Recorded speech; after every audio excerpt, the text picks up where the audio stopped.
Hi,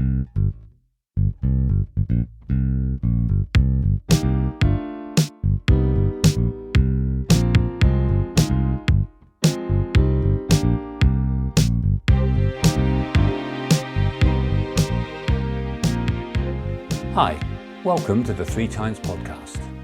Today we're at the Hive in Nenthead, a community centre and arts venue in a restored Methodist chapel, to talk about its history and its present roles, and to hear its pipe organ played by Brian Cottle in just one of the many contrasting events on offer here.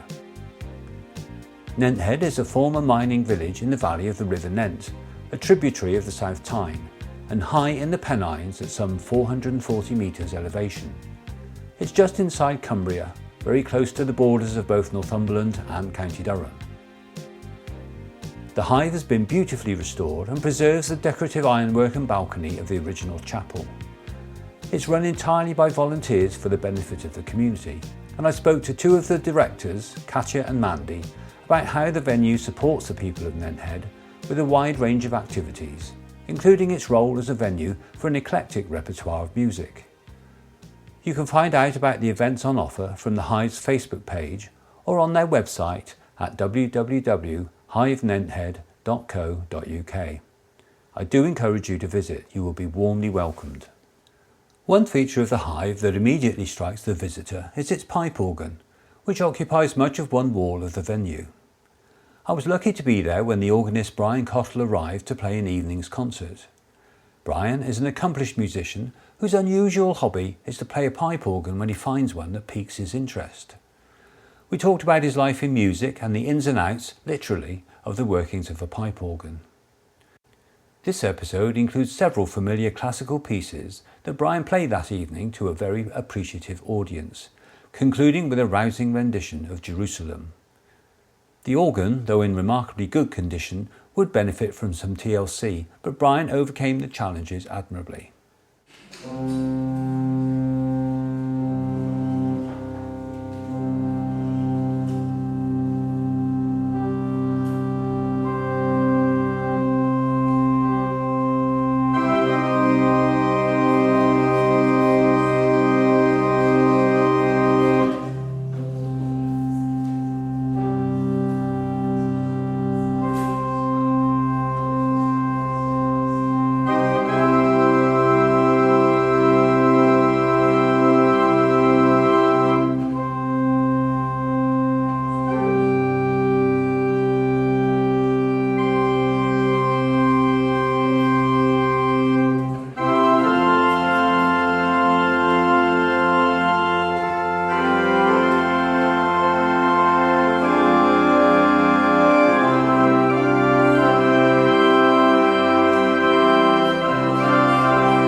Katja and Mandy, thank you for talking to Three Tynes podcast. You're welcome. We're here in the Hive in Nenthead today, and Nenthead has just celebrated its 200th anniversary. Can you tell me a bit about its history? Yeah, so Nenthead was set up as a mining village over 200 years ago. We've got Nenthead mines just a short distance from the Hive, and it was all the houses were built basically for the miners to live here, and that therefore became the tradition. It was set up by the mining company, so they basically designated this area as being a place for the workers from the mine to live. Yeah. So it was like a model village. A little bit, yeah. So they had the church, they would have had the shops, the pubs, the school. So it really was set up from scratch. There were some houses originally sort of up at the top that existed before, but the actual Nenthead village as a whole was set up then. Yeah. And therefore that's where this Methodist chapel comes into being. That was built in 1873 as a Wesleyan chapel. And that's really the history of it. And the church stayed as a Methodist chapel up until 2002. Mm-hmm. And how long did the mine last? Do you know? Do you remember? Off the top of my head, no. It was taken over by numerous companies. There were Belgian companies that took part, Italian companies that came in. Then again, it wasn't just lead mine. It also became sort of a zinc mine as well. They were trying to look for. So various enterprises were carried out in the local area. Yeah. Can't remember the date when it folded though. Yeah. So I guess it was like a lot of the villages around here that had mines. They were viable as long as they could extract other minerals along with lead. Like there was silver, wasn't it, that kept some of the mines going? Yes, silver, absolutely. Yeah, and then when the price, as I understand it, when the price of silver dropped, I think it was the Spanish started mining silver more efficiently. The price of silver dropped, and then these mines were non-economic anymore, and that's when they started to shut. Yeah, because we've got some mines over Killop, a few miles down the road, again, as another example of one of the mines, Yeah, well, anybody who's familiar with the valleys around here, they can see the effects of lead mining from the past all over the place, can't you? Yes. Yeah. And did the train come up here and go to Alston, or did they have to carry the ore on the road? I don't remember seeing a rail track up here. No, because the rail trail track is actually Alston, and it goes... Yeah. In that way and over the to Slaggyford and that direction. Yeah. So it missed us, I believe. So you mentioned that that where we are now, the Hive, used to be a Methodist chapel. What happened when it ceased to be a place of worship?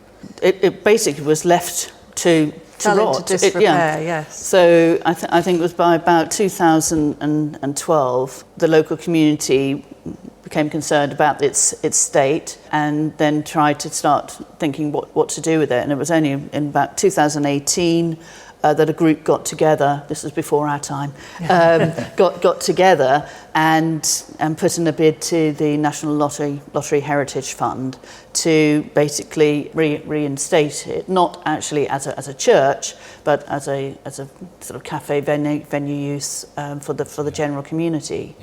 Yeah, well, it's quite a striking building, isn't it? We're sitting in a medium-sized hall, I'd say, which is quite tall, with some quite elaborate ironwork around us. There's a big balcony up there. This doesn't strike me as typical of a Methodist chapel.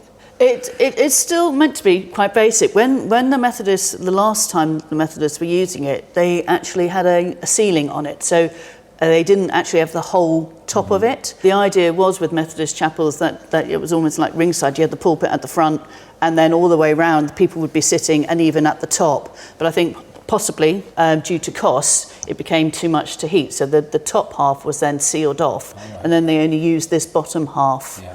But you're right, in terms of the architecture, it is, I think, quite intricate compared to some Methodist chapels where sometimes they didn't even have windows. So we've actually got stained glass windows here as well. And so when it was all being sort of transformed, we wanted to keep it, or the people who did it wanted to keep it as much to the real thing as possible, including the colours and as well. Yeah, well, it's a very impressive renovation, isn't it? And we should mention the impressive pipe organ that's behind me here, which we'll be hearing more of later in this episode. Do you know how this came about? Because that's another feature that you wouldn't expect to see in a Methodist chapel, or at least I would not. In some Methodist chapels, from what I've heard, that they did always have an organ. Nothing quite of this grandeur. But again, that was always the idea that there would be somebody from the pulpit and then there would be somebody higher up who would then either be playing the organ or who would be directing any of the hymns that were being sung. So that's really where it came from. That was in total disrepair when that was renovated as well. So a lot of time and effort went into restoring that. Yeah. So all this was to serve a population of about 2,000 people in its day? Yeah, in its heyday, yes. Yeah. And what's the population of Nenthead now? Just over about 400, I believe. Right. So what kind of events and activities do you have in the Hive these days? So we, unfortunately, we can't run it as a viable cafe, which is what it was being used for when it was first renovated. But we do pop-up cafes. We offer gigs here. We have a pub night. We do a quiz night. And we have people who hire it for events. We've done wakes, we've done birthday buffets, and we've also got a wedding license as well. So we can now obviously have our weddings here Have you had any weddings yet? Nope, nothing booked in yet. So if anybody is listening and would like one, it's a beautiful venue. That's true. It'd be a nice place for a wedding, wouldn't it? Yeah, especially on a day like this when it's lovely. And where do you draw your customers from? Well, everywhere, basically. The gigs that we hold are not always local people. They come from all over. We've had an American rock singer come. We've had... And he has a following. So some people have come from... One occasion have come from Blackpool, some have come from further afield, Northumberland way, to come to our gigs. Depends where the band or people come from. They often have their own following and they bring people with them. We do have local artists as well. We have the local community come and support them as well. So we have a wide variety, which is great. And in terms of the music as well, we're a wide variety of music. So we had it's very diverse. The organ recital from Brian Cottle to Esther Swift, who will be playing the harp. And then we've got local groups as well. A lot of folk music. But then we also had North East Street Band who are Springsteen acoustic. So again, it's to appeal to a wide variety of the public. And do you find that any one genre is more popular than another? Not as such. I mean, folk is pretty popular. Folk and Americana, I would say, were the most popular, or are the most popular genres for small venues in Northumberland. Yeah, and I think the folk is actually very popular here. And what we also then do for a support act, we actually have local artists who are often our support act as well, and then they get recognised in that way. Yeah. Can you think of any local artists? Can you remember any? Robin and Harry. Yes. They often. Yeah. Well, Robin lives in Nenthead. He's a violinist. Yes. So he actually performed when the North East Street Band were there, and since then he's actually gone to some gigs with them as well. Yeah. And he's also in the Hilltop Hoolies, isn't he, Robin? Yes, I believe so. Yeah, yes. Hilltop Hoolies, they're coming along soon as well. Yeah. So yes, and again local people like the Hainton Symphonic Orchestra, Flying Thimbles, those sorts of people will be the support acts, which is brilliant. It's also lovely. had Alston's Elvis supporting a band not so long ago. We had, was it Big Hog?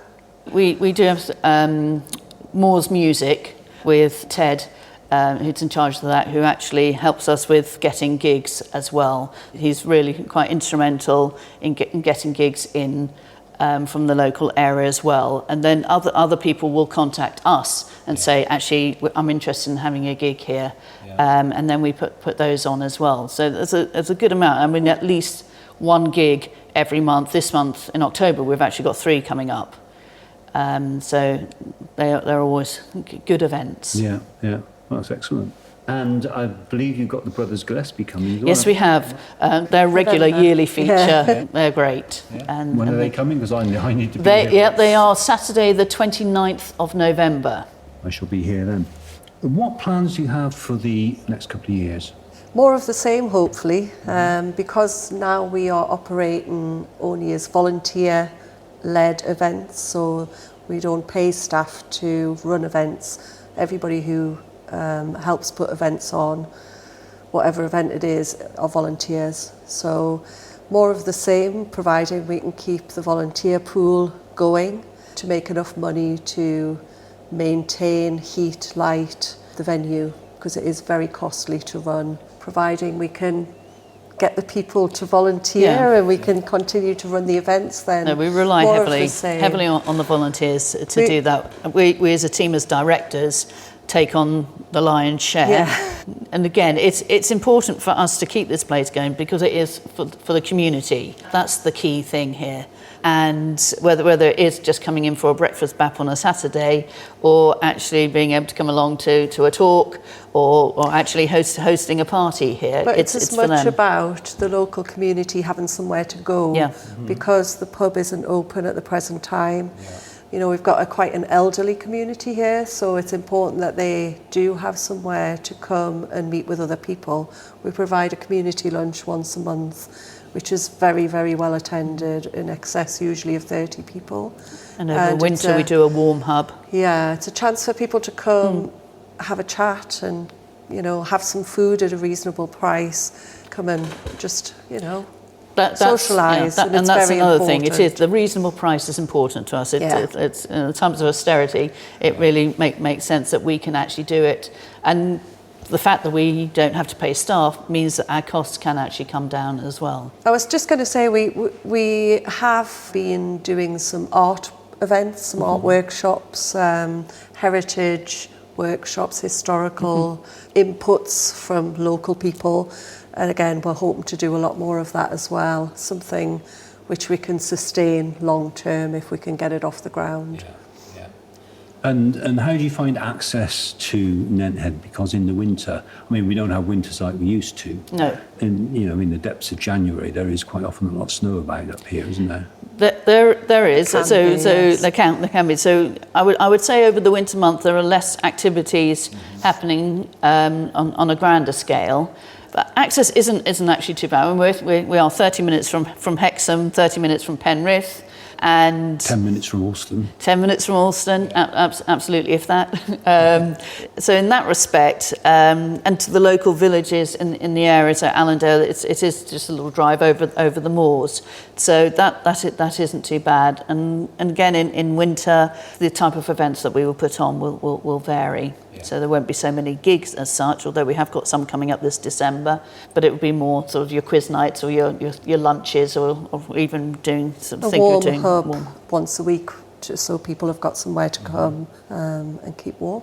Have a coffee and socialise again.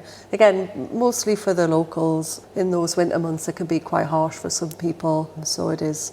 We want it to be a welcoming place for people to still be able to come. And Yeah, you mentioned that you had a group of walkers or cyclists, was it this morning? Walkers, yes. How would people arrange to come here for like a breakfast? Or? So this group this morning, they were doing the Isaac T Trail walk, and one of the ladies knew that the Hive was on the route and contacted us via our website and asked if there was any possibility of some hot food last night, because they were coming to stay in Haggs Bank, which is just a little bit further along, and then also to have some breakfast this morning and provide a packed lunch for them, which we happily did.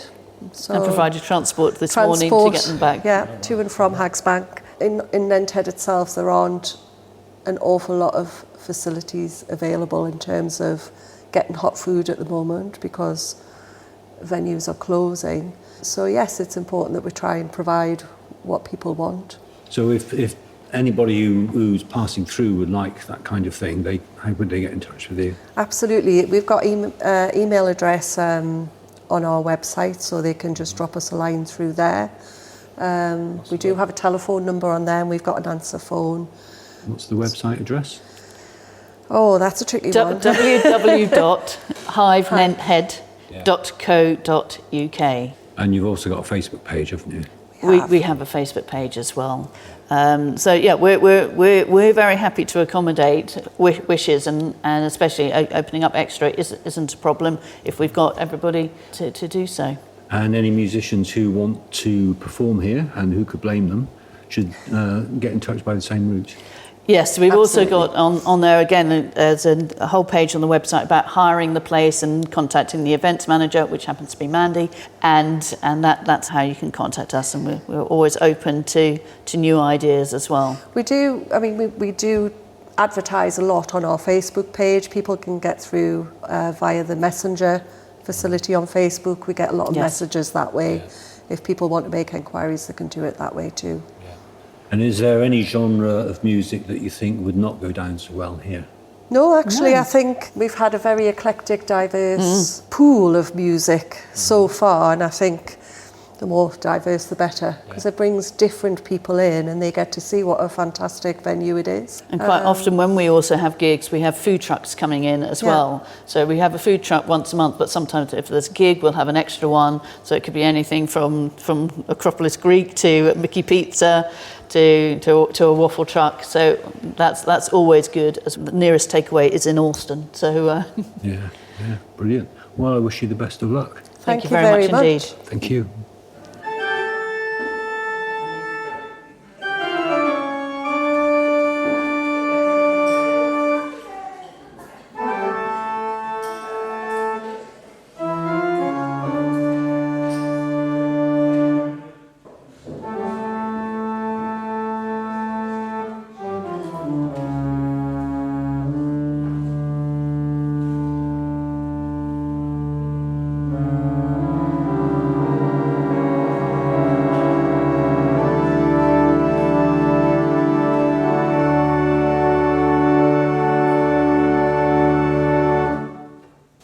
Brian Cottle. Welcome to Three Tynes podcast. Thank you. What brings you to Nenthead? We were up in this neck of the woods having a holiday and drooling over the lovely scenery, and we happened to just pass through here. We were told about there is an organ at the Hive in Nenthead. So we came over one Saturday morning and there it was. Said the magic words to the people behind the bar, i.e. Sarka Joe said we could play it, which opened the doors, and I went and had a fiddle. A lovely lady, Mandy Ray, asked my wife whilst I was busy making a noise whether or not I'd be prepared to come up and make a noise for an evening. The answer was yes, really. So what's your repertoire of organ music? Wide and varied, really. I have been an organist for far longer than I care to remember, really. I started playing when I was 17 in my local church, and primarily, really, because of my love-hate relationship with my sister. She was already playing in the church, and whatever she can do, I can do better, was the mentality at the time. I started when I was 5 because my sister started when she was 7, and we moved along at the same time. But 6 weeks later, I was not, I just wasn't going in and I wasn't enjoying it. So I gave it up, and she carried on. And then when she was 9 and I was 7, I said to my mum, can I pick it up again? I'm sure I didn't say that, but Mummy, I want to do it again. And it actually cost my parents quite a lot of money because we were sitting in the piano lesson, my mother being there at the same time, and the piano teacher realised I was playing page 3 and I hadn't turned over. And at that point she realised, this kid's got a memory. Yeah. And of course I was playing the same things that Hazel had been playing, and unbeknown to me, it had gone in. Yeah. And therefore I can do that to this day, whereas my sister can't play, she doesn't know what the next note is over the page. Yeah. She cannot play a thing without reading it. But I'll just listen to something 3 or 4 times and then do a reasonable rendition of it. So it's a gift that we're charged with different gifts through our lives.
So yeah, that's how I started. I've been making it up as I go along ever since.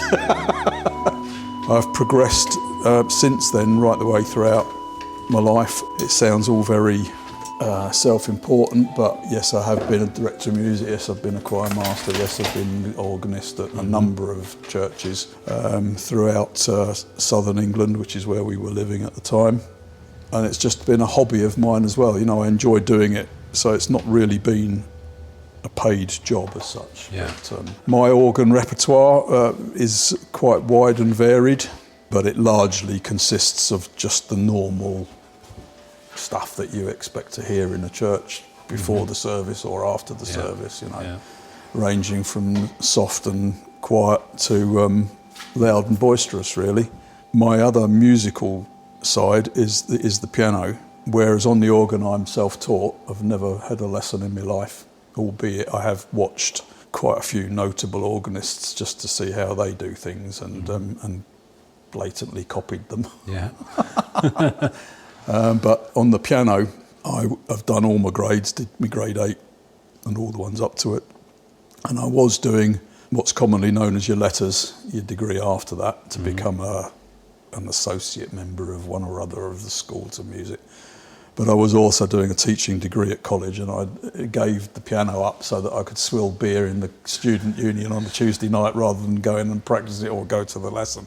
And to this day, it's probably the worst decision I've made in my life. Although, having said that, my right hand still has potential, even to this day, but my left hand is on the way out now. All right. And the brain is getting worse as well. So, I would have never done anything with music as a career. I used to go to school with a lady who I used to accompany her singing, a lady called Elizabeth Woollett, and she has really only just broken into opera and has been accepted as a proper prima donna soloist type thing. Yeah. So all of the years that she put in, and she was head and shoulders above me ever playing for her in her singing. So look how she struggled to make it. I would never have made it. So we kind of take it for granted how talented top musicians are, don't we? Just because they're so accessible, we take it for granted. But actually, they've got so much skill. Yes, they have, and you don't really realise it. Although people like Lang have done himself a lot of good, really, by doing the piano series. When you see him in a different light. We're all people.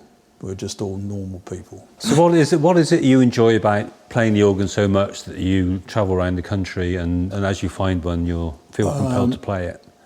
I was going to say the power, but it does give you a big kick when you've got it all out.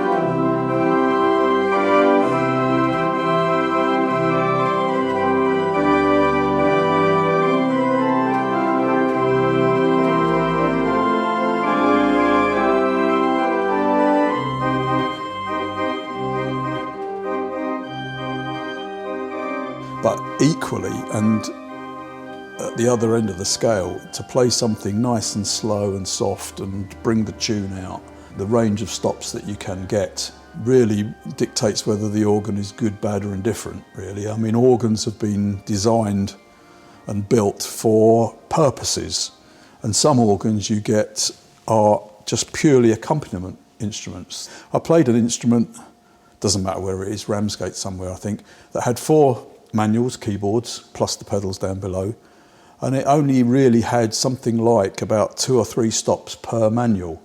So you could never actually get something soft on one manual and then bring it.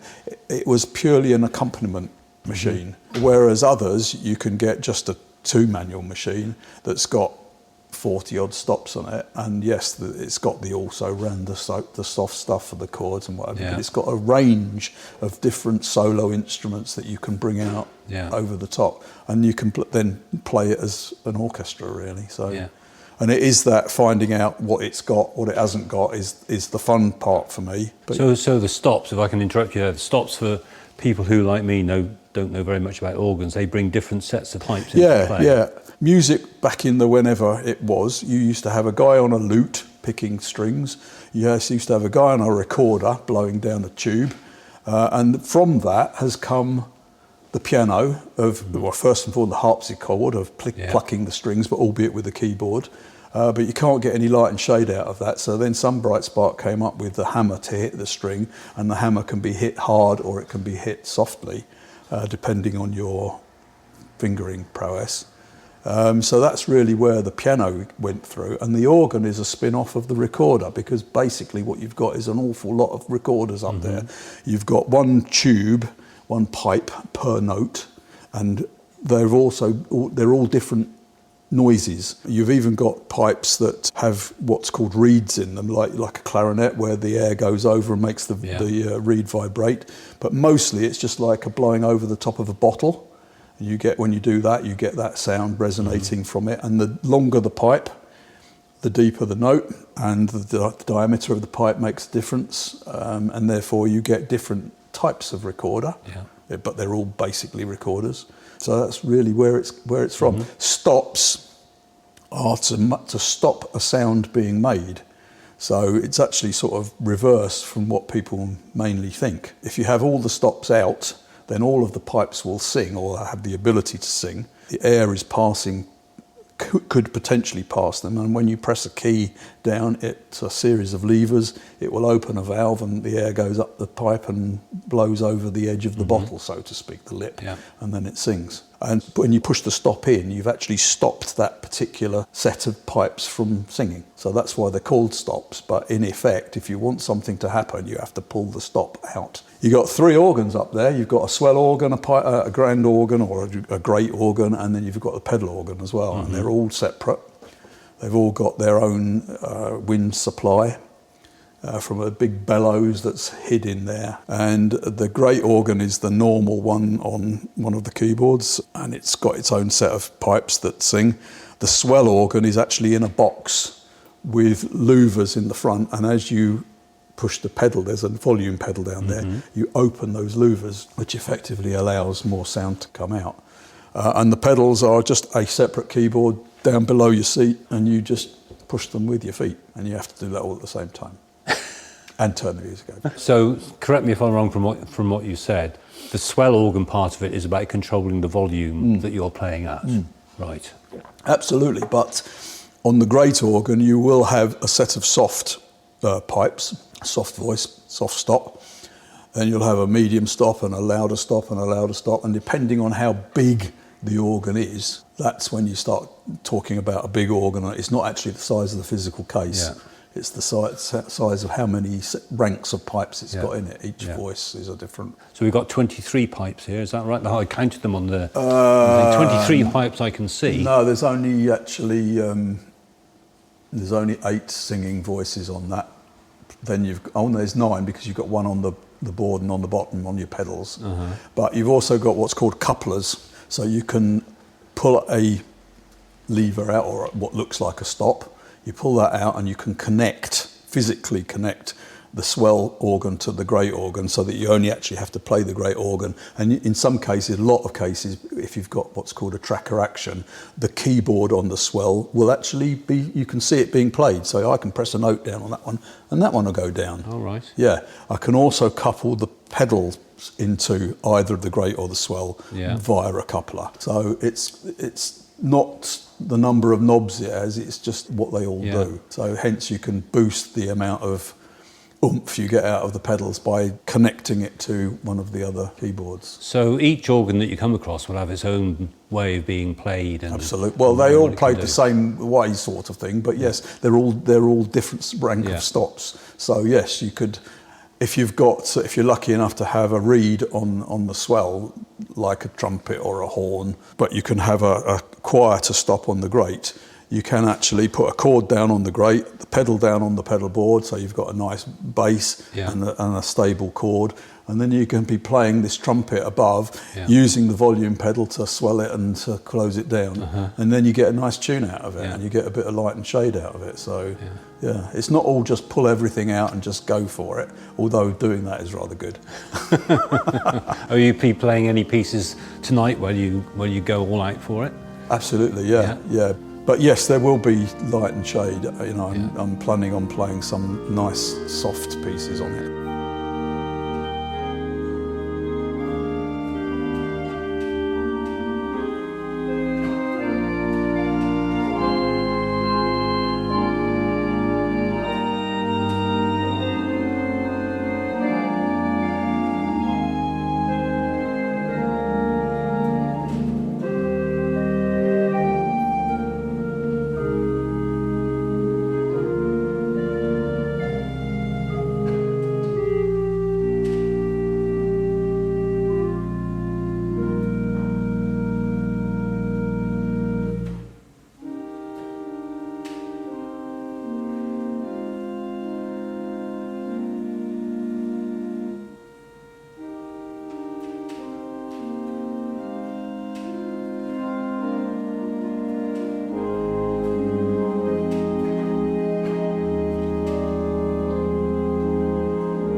But I think it's worth pointing out that to somebody like me who comes into a former Methodist chapel like this, it was a surprise to see an organ of that size at all. I'd normally expect a smaller instrument for accompaniment, because this was a former mining community. There wasn't a lot of money to be spent here, and it wasn't like it was the Church of England with any aspirations to grandeur.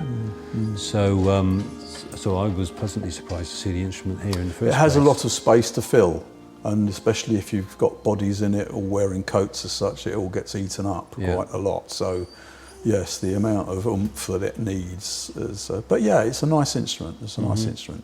I've played literally from the single manual keyboards in very old churches that have 3 stops and not really enjoyed it much. It's just another tick on another line on the spreadsheet.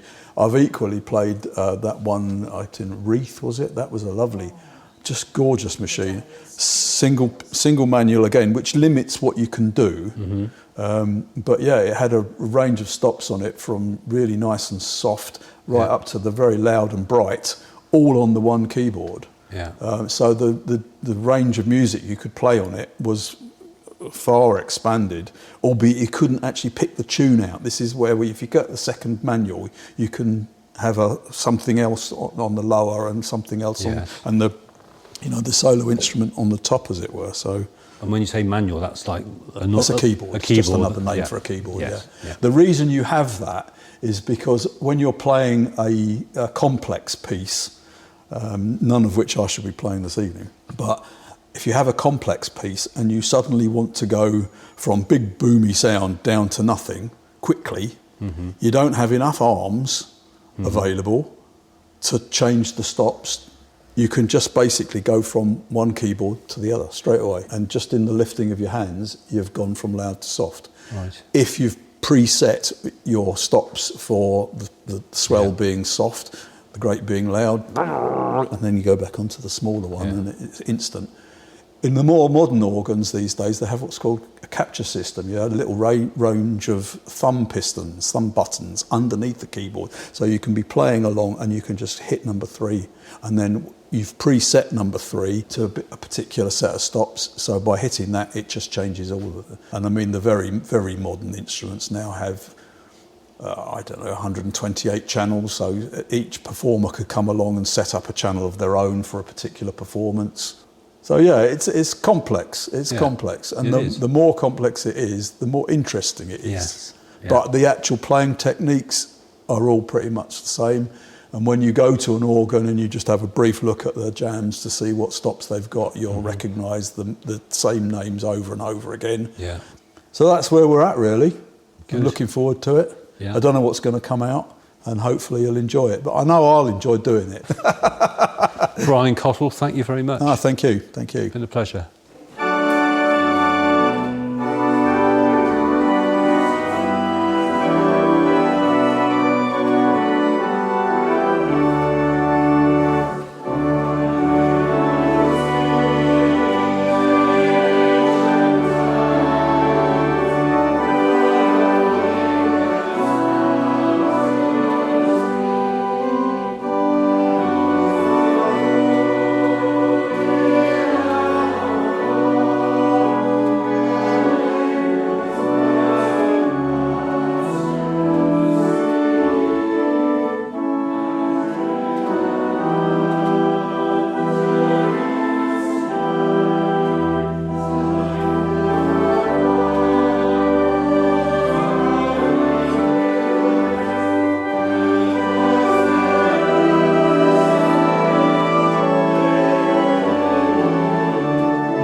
Thanks for listening to the Three Tynes podcast.